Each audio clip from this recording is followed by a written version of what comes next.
Sanjeev Kumar, DG QA Shri N Manoharan, DG NI rear admiral Rupak Barua, DG AQA Shri Sanjay Chawla, CMDs of DPSUs, senior officers, head of the industry associations, young entrepreneurs, friends from media, ladies and gentlemen. जिस समय secretary defence production welcome speech दे रहे थे तो उन्होंने आभार व्यक्त किया कि मैं इस कार्यक्रम में आप सबके बीच उपस्थित हूं। सच्चाई यह है, खैर उन्हें औपचारिकता पूरी करनी थी, पूरी की उन्होंने,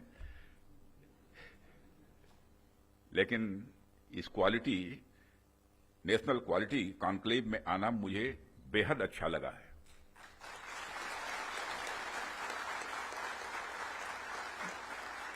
वैसे ऑर्डिनरी कॉन्क्लेव में तो हम लोग जाते रहते हैं, तो क्वालिटी कॉन्क्लेव में आने में क्या आपत्ति हो सकती है।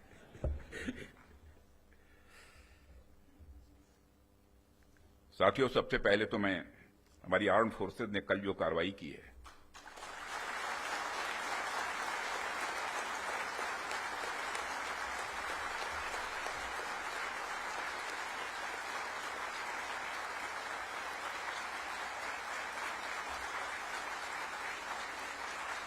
और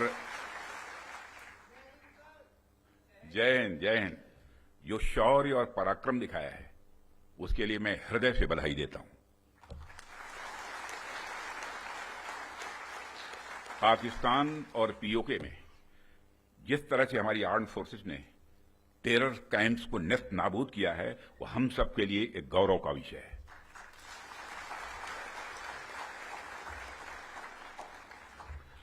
साथियों, आप सभी नेशनल क्वालिटी कॉन्क्लेव का आयोजन ये आपका चल रहा है। क्वालिटी की क्या भूमिका होती है, यह क्या रोल अदा करती है, इसका नमूना हमने कल देखा।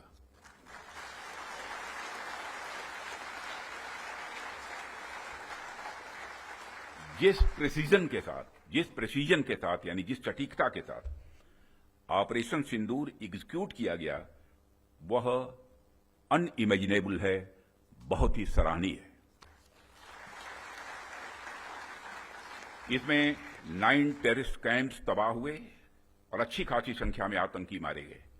जिस तरह से इस ऑपरेशन को किसी भी इनोसेंट को नुकसान पहुंचाए बिना मिनिमम कोलेटरल डैमेज के साथ अंजाम दिया गया, वह इसलिए संभव हो पाया क्योंकि हमारे formidable and professionally trained armed forces के पास इक्विपमेंट भी हाई क्वालिटी के थे। ऐसे में इस क्वालिटी कॉन्क्लेव को मैं बड़े महत्वपूर्ण कॉन्क्लेव के रूप में देखता हूं। मैं इस आयोजन के लिए डिपार्टमेंट ऑफ डिफेंस प्रोडक्शन और इनके secretary defence production Shri Sanjeev Kumar को भी हार्दिक बधाई देता हूं और क्वालिटी एश्योरेंस ऑर्गेनाइजेशंस को भी मैं बधाई देता हूं। साथियों, अभी मैं इस कॉन्क्लेव की थीम देख रहा था, fast tracking of quality assurance through integrated approach and technology enabled processes. आपकी यह थीम मुझे बेहद अच्छी ही नहीं लगी, बल्कि दिलचस्प भी लगी, इंटरेस्टिंग लगी। वैसे भी पूरी दुनिया में इसमें बड़ी तेजी से डिसरप्टिव चेंजेस हो रहे हैं और खासकर डिफेंस सेक्टर में तो लगातार नए नए ट्रांसफॉर्मेशंस ये देखने को मिल रहे हैं। ऐसे में क्वालिटी असेसमेंट को फास्ट ट्रैक करना न सिर्फ रेलेवेंट है, बल्कि मैं समझता हूं यह समय की मांग है। उन चेंजेस को देखते हुए यह थीम अपने आप में बहुत ही रेलेवेंट हो जाती है। इतनी इंटरेस्टिंग और रेलेवेंट थीम रखने के लिए भी मैं आप सबको बधाई देता हूं। साथियों, अक्सर मुझे आर्म फोर्सेस के अलग अलग कार्यक्रमों में प्रायः जाने का अवसर मिलता है।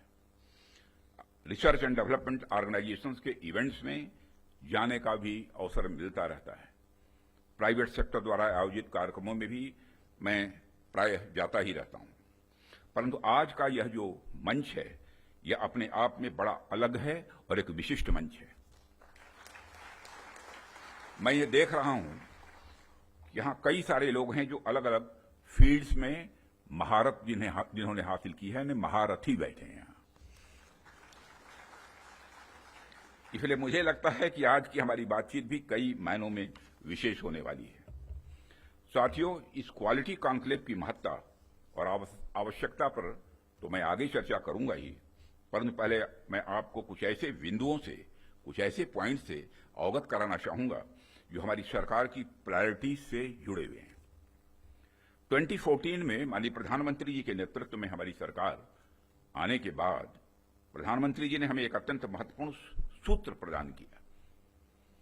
उन्होंने शुरुआत में ही डिफेंस प्रोडक्शन सेक्टर के इम्पावरमेंट पर विशेष बल दिया। उन्होंने जो सूत्र दिया उसके पीछे की फिलॉसफी थी डिफेंस सॉवरेंटी।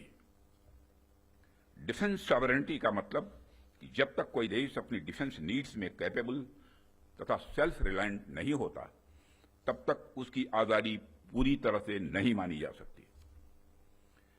जब तक हम अपनी सुरक्षा के लिए इंपोर्ट पर डिपेंडेंट रहेंगे, तब तक कहीं न कहीं हमारी आत्मशक्ति में अधूरापन रहेगा। ये अगर हम अपने हथियार और रक्षा उपकरण विदेशों से खरीदते हैं तो इसका मतलब है कि हम अपनी सुरक्षा को आउटसोर्स कर रहे हैं और उसे किसी और के भरोसे छोड़ रहे हैं। यह बात लॉन्ग रन में सही नहीं हो सकती। हमारी सरकार ने इस विषय पर गंभीरता से सोचा और आत्मनिर्भरता हासिल करने का निर्णायक कदम भी उठाया है। आप सब तो जानते ही हैं कि देश में पहले से ही ऑर्डिनेंस फैक्ट्रीज का एक इंडिजिनस सिस्टम रहा है और इन फैक्ट्रीज ने एक समय पर बेहतरीन काम किया और देश की सुरक्षा जरूरतों को पूरा करने में बहुत ही अहम भूमिका निभाई भी है। इनके अलावा हमारे पास डिफेंस पीएसयूज का भी एक मजबूत इकोसिस्टम पहले से ही है। हमारी सरकार ने डिफेंस प्रोडक्शन में क्वालिटी और क्वांटिटी दोनों पर समान रूप से बल दिया है। इसी दिशा में कई क्रांतिकारी कदम उठाए गए, जिनमें से कुछ महत्वपूर्ण कदमों का उल्लेख मैं यहां करना चाहूंगा।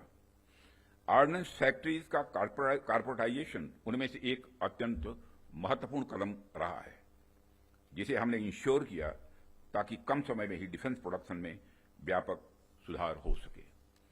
यहां मैं जरूर बताना चाहूंगा कि ऑर्डिनेंस फैक्ट्रीज का कॉर्पोरेटाइजेशन हमारे लिए कोई बहुत सरल प्रक्रिया नहीं थी। इसमें अनेक जटिल प्रश्न थे और चैलेंजेज भी थे, परंतु हमने इसे इसलिए लागू किया क्योंकि यह एक अर्जेंट रिफॉर्म था। अब प्रश्न उठता है कि यह अर्जेंट क्यों था। इसका एक बड़ा कारण था क्वालिटी। आप सभी स्पेशलिस्ट के समक्ष मैं यह कह सकता हूं कि सरकार ने क्वालिटी को अपना प्रायोरिटी रिफॉर्म एजेंडा बनाया है। हमने क्वालिटी इंप्रूवमेंट को ही टारगेट करते हुए ऑर्डिनेंस फैक्ट्रीज का कॉर्पोरेटाइजेशन किया। तब से लेकर आज तक डिफेंस पीएसयूज ने लगातार सुधार किया है और कॉर्पोरेटाइजेशन के पश्चात क्वालिटी प्रोडक्शन को लगातार आगे बढ़ाने का प्रयास भी किया गया है और आज ये डीपीएसयूज इंटरनेशनली कॉम्पिटिटिव हो रहे हैं। आज ये अपने रिसर्च एंड डेवलपमेंट पर भी अच्छा फोकस कर रहे हैं। आज ये ऑर्गेनाइजेशन पहले से कहीं ज्यादा वाइब्रेंट और एक्सपोर्ट ओरिएंटेड हो रहे हैं। वैसे तो अभी कुछ कार्य बाकी है, पर मैं इतना जरूर आश्वस्त हूं कि जिस प्रकार पब्लिक सेक्टर में रिफॉर्म के लिए हम प्रयासरत हैं, वह हमें आने वाले समय में काफी अच्छे रिजल्ट्स देने वाला है।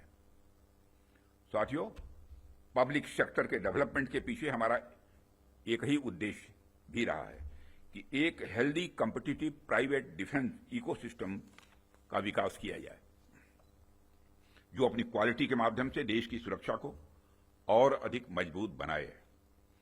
जैसा कि हम सभी जानते हैं कि क्वालिटी को लेकर प्राइवेट सेक्टर की अपनी एक अच्छी खासी इमेज होती है। किसी भी क्षेत्र में प्राइवेट सेक्टर अपनी गुणवत्ता के लिए जाना जाता है। आज चाहे बड़े प्लेटफॉर्म्स हों या सिस्टम्स, एमएसएमईज हों या स्टार्टअप्स, हमने ऐसा प्राइवेट इंडस्ट्रियल बेस तैयार किया है जो देश के डिफेंस सेक्टर के विकास में सक्रिय भागीदार बन रहा है और उसे सशक्त कर रहा है। आज रिलीज होने वाले इंडस्ट्री 4 को भी मैं इसी संदर्भ में देख रहा हूं। यह निश्चित रूप से हमें स्मार्ट मैन्युफैक्चरिंग के एक ऐसे एरा में ले जाएगा जहां से हमारे लिए कई नए डायमेंशंस खुलेंगे। इसी तरह जो दूसरे मैनुअल्स आज रिलीज हो रहे हैं जो एमओयू साइन हुए हैं, उनको भी मैं इसी कंटेक्स्ट में देखता हूं। यह सभी प्रयास केवल सरकार के प्रयास नहीं हैं, बल्कि आप सभी का मिला जुला प्रयास इसमें शामिल है, इसीलिए यह संभव हो पा रहा है। साथियों, जैसा कि आप सभी जानते हैं, आज की दुनिया में सिर्फ प्रोडक्ट नहीं बल्कि एक मजबूत ब्रांड वैल्यू भी जरूरी है। जब मार्केट में असिमेट्रिक इंफॉर्मेशन फैली होती है, तब कंज्यूमर भ्रमित हो जाता है, कंफ्यूज हो जाता है। ऐसे में वही ब्रांड सफल होता है जो कंसिस्टेंट क्वालिटी और रिलायबिलिटी का भरोसा देता है। और यही कारण है कि हमें इंडियन डिफेंस इंडस्ट्री को एक स्ट्रांग और ट्रस्टेड ब्रांड बनाना ही होगा। इस संदर्भ में आज मैं आपसे एक महत्वपूर्ण अपील करने के लिए आप सबके बीच खड़ा हुआ हूं। यह अपील है एक मजबूत वर्ल्ड लीडिंग और state of the art brand India का निर्माण।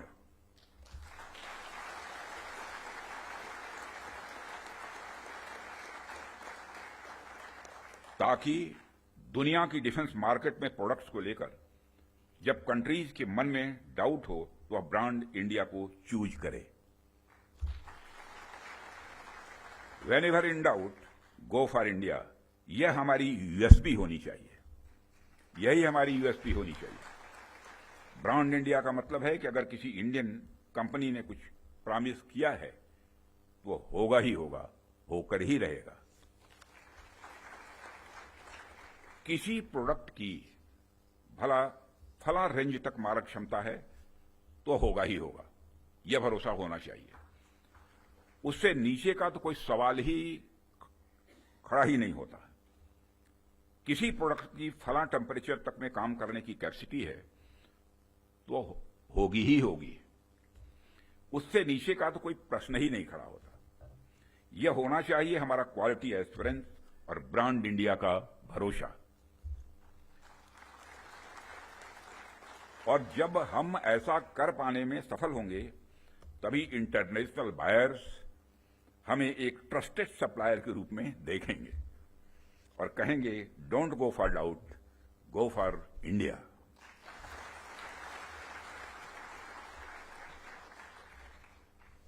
साथियों, मैं समझता हूं कि इस दिशा में प्रयास करने का यह सबसे उचित समय है, क्योंकि इस समय जो परिस्थितियां चल रही हैं उसे आप सब देख रहे हैं। हमारे रीजन में ही आज जो स्थितियां उत्पन्न हो रही हैं उससे आप सभी अवगत ही नहीं हैं, बल्कि अच्छी तरह परिचित हैं। हमने हमेशा ही एक रिस्पॉन्सिबल नेशन होने का रोल बड़े संयम से निभाया है, सदैव निभाया है।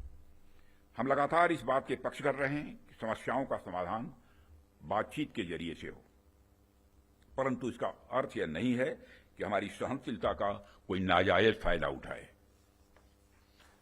यदि कहीं कोई हमारे इस संयम का फायदा उठाने की कोशिश करता है तो उसे कल की तरह ही क्वालिटी कार्रवाई का सामना करने के लिए भी पूरी तरह से तैयार रहना होगा।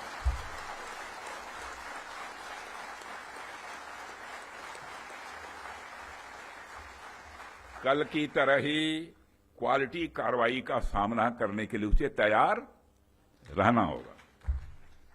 भारत की संप्रभुता की सुरक्षा में कोई भी हद हमारे लिए बाधा नहीं बनेगी, इसका मैं देशवासियों को भरोसा देता हूं। मित्रों,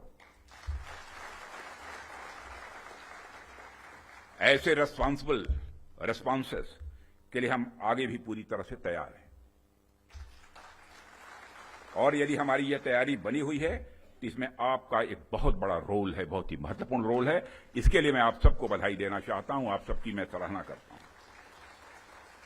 भारत का यह expanding defence industrial universe, Bharat का यह expanding defence industrial universe Bharat को एक अभूतपूर्व संबल प्रदान कर रहा है।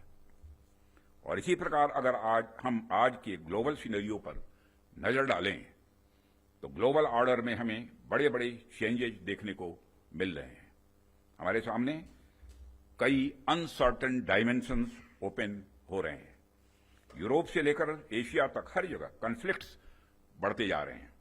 Ukraine Russia conflict, Israel Palestine tension और मिडिल ईस्ट अनरेस्ट ने यह साबित कर दिया है कि ग्लोबल स्टेबिलिटी आज अपने आप में बहुत ही फ्रेजाइल है। अभी पिछले कुछ समय से हमें यूरोपियन यूनियन और नाटो के सिक्योरिटी सिनेरियो में भी काफी हद तक बदलाव देखने को मिल रहा है। जो यूरोपियन यूनियन एक समय पर बड़े स्तर पर नाटो पर डिपेंडेंट था, वही यूरोपियन यूनियन आज बड़े स्तर पर रीअर्मामेंट की ओर तेजी से बढ़ रहा है। जाहिर सी बात है कि जब विकसित देश रीअर्मामेंट की तरफ बढ़ेंगे तो आर्म्स एंड इक्विपमेंट की डिमांड भी स्वाभाविक रूप से बढ़ेगी क्या, बल्कि मैं यह कह सकता हूं कि यह डिमांड लगातार नई ऊंचाइयां छू रही है। हाल ही में मैं Stockholm International Peace Research Institute की एक रिपोर्ट पढ़ रहा था और अभी कुछ दिन पहले उन्होंने एक रिपोर्ट जारी की है और उसी रिपोर्ट में यह बताया गया है कि वर्ल्ड मिलिट्री एक्सपेंडिचर 2024 में $2,718 बिलियन तक पहुंच गया है, जो अपने आप में मैं समझता हूं कि बहुत बड़ी बात है। यदि मैं और मेरे कहने का अर्थ यह है कि चाहे डोमेस्टिक डिफेंस रिक्वायरमेंट हो या इंटरनेशनल, आज आर्म्स एंड इक्विपमेंट तथा डिफेंस प्रोडक्ट्स की रिक्वायरमेंट पहले से कहीं ज्यादा है और आपके द्वारा किए जा रहे प्रयासों से इस देश का जो डिफेंस मैन्युफैक्चरिंग सेक्टर है वह ब्रांड इंडिया फिलॉसफी के साथ विश्व में अपना सिक्का जमा सकता है। साथियों, ऐसा नहीं है कि यह बात मैं सिर्फ कहने के लिए कह रहा हूं, हमने पास्ट में ऐसा करके दिखाया है। यदि मैं आंकड़ों की बात करूं तो अभी 2024-25 के फाइनेंशियल ईयर में हमारा डिफेंस एक्सपोर्ट अप्रॉक्सीमेटली 24,000 करोड़ के रिकॉर्ड आंकड़े को पार कर गया है और यह हम सबके लिए प्रसन्नता की बात है कि हमने इस लक्ष्य को प्राप्त किया है। लेकिन हमें यहां पर रुकना नहीं है, हमारा लक्ष्य इससे कहीं अधिक बड़ा है और हमने निर्धारित किया है कि 2029 तक डिफेंस एक्सपोर्ट को कि इस आंकड़े को बढ़ाकर हमको 50,000 करोड़ तक ले जाना है और 2047 तक जब हम पूर्ण विकसित एक डेवलप्ड नेशन के रूप में खड़े होंगे, राष्ट्र बनेंगे, उस समय तब तक तो हमें दुनिया का सबसे बड़ा डिफेंस एक्सपोर्टर बनना है। लक्ष्य बड़ा होना चाहिए, तभी हम कुछ कर सकते हैं। इतने बड़े लक्ष्य की प्राप्ति के लिए बेहद जरूरी है कि हम अपने डिफेंस इक्विपमेंट की क्वालिटी को लेकर पूरी दुनिया में एक ट्रस्ट डेवलप करें, लोगों का दिल जीतें, लोगों का भरोसा जीतें। डिफेंस इक्विपमेंट का एक्सपोर्ट करने से पहले हमें इस ट्रस्ट को एक्सपोर्ट करना पड़ेगा। डिफेंस इक्विपमेंट का एक्सपोर्ट करने से पहले हमें उस ट्रस्ट को एक्सपोर्ट करना पड़ेगा, तभी यह होगा। साथियों, उसके लिए हमें क्वालिटी को लेकर किसी पर्टिकुलर डिपार्टमेंट की रिस्पांसिबिलिटी या प्रोडक्शन प्रोसेस के स्टेज तक ही सीमित करके नहीं देखना होगा, बल्कि क्वालिटी हमारी गाइडिंग फिलॉसफी होनी चाहिए, हमारा यह कल्चर होना चाहिए जो डिफेंस मैन्युफैक्चरिंग में शामिल हर डिसीजन, हर डिजाइन और हर प्रोसेस और हर इंडिविजुअल तक अपना इन्फ्लुएंस रखे। हमारा पूरा डिफेंस इकोसिस्टम तभी मजबूत हो सकता है जब हम क्वालिटी बेंचमार्क्स को गंभीरता से लेंगे। मुझे देखकर भी खुशी होती है कि आप लोगों ने क्वालिटी के महत्व को पहचाना है, समझा है और जिस डेडिकेशन के साथ और जिस विचार के साथ आप क्वालिटी इंप्रूवमेंट पर ध्यान दे रहे हैं, वह निश्चित रूप से आने वाले समय में भारत के डिफेंस मैन्युफैक्चरिंग को एक नई ऊंचाइयों तक ले जाएगा, ऐसा मेरा पक्का विश्वास है। साथियों, वैसे तो आप सभी क्वालिटी इंप्रूवमेंट की दिशा में बहुत अच्छा काम कर रहे हैं, लेकिन जाते जाते मैं अपनी तरफ से कुछ सुझाव भी आप लोगों को देना चाहूंगा। आप सब तो जानते ही हैं, आज के जमाने में आर्टिफिशियल इंटेलिजेंस और डिजिटल टेक्नोलॉजीज की भूमिका कितनी बढ़ गई है, कितनी महत्वपूर्ण हो गई है। इसलिए आपको इस बात पर भी ध्यान देना होगा कि रियल टाइम क्वालिटी मॉनिटरिंग के लिए हम किस तरह से artificial intelligence, internet of things और मशीन लर्निंग जैसे टूल्स का प्रयोग कर सकते हैं। साथ ही साथ इवॉल्विंग ग्लोबल टेक्नोलॉजीज के साथ अलाइन करते हुए हमें अपने जो स्टैंडर्ड्स और टेस्टिंग प्रोटोकॉल्स को भी अपडेट करते रहना होगा। हमें time bound quality assurance clearances पर भी ध्यान देना होगा ताकि किसी प्रोजेक्ट को लेकर अनवांटेड डिले देखने को न मिले। साथियों, मेरा यह भी मानना है कि हमारी क्वालिटी असेसमेंट एजेंसीज को अपनी डेफिशिएंसीज पर भी हमेशा ध्यान रखना चाहिए और किस प्रकार इन डेफिशिएंसीज को मॉडर्नाइजेशन और टेस्टिंग इंफ्रास्ट्रक्चर के डेवलपमेंट के द्वारा दूर किया जाए, उस पर भी कार्य करते रहना चाहिए, ऐसा मेरा सुझाव है। और इस प्रकार नीश टेक्नोलॉजी के क्षेत्र में लगातार गैप एनालिसिस करते रहना एक आवश्यक कदम होगा। डिपार्टमेंट ऑफ डिफेंस प्रोडक्शन और भारत सरकार आपके साथ कदम से कदम मिलाकर चलने के लिए तैयार है और हम आपके फीडबैक का भी स्वागत करेंगे। और सिक्योरिटी डिफेंस प्रोडक्शन के रूप में भी, संजीव कुमार के रूप में भी एक डायनेमिक आपको सिक्योरिटी भी मिला है, यह भी सौभाग्य की बात है। जो क्रोधित नहीं होते बल्कि मुस्कुराते ही रहते हैं, चाहे चैलेंज कितना भी बड़ा हो। और साथियों, हम आपके फीडबैक का भी स्वागत करेंगे। मुझे पूरा विश्वास है कि हम सब मिलकर क्वालिटी असेसमेंट और क्वालिटी एश्योरेंस के आपके प्रयासों को और गति प्रदान करेंगे। मुझे इस बात का भी पूरा विश्वास है, जब हम सब मिलकर प्रयास करेंगे तो निश्चित रूप से भारत ग्लोबल डिफेंस मार्केट के की प्लेयर के रूप में इमर्ज होकर ही रहेगा। यही आज की हमारी कॉन्क्लेव के थीम की प्रासंगिकता है। मैं आप सभी का आभार व्यक्त करता हूं कि आपने इतने रेलेवेंट टॉपिक पर इस कॉन्क्लेव का आयोजन किया। इस इनिशिएटिव्स के लिए आप सभी बधाई के पात्र हैं और इस कॉन्क्लेव की सफलता के लिए मैं हार्दिक शुभकामनाएं देते हुए अपना निवेदन समाप्त करता हूं।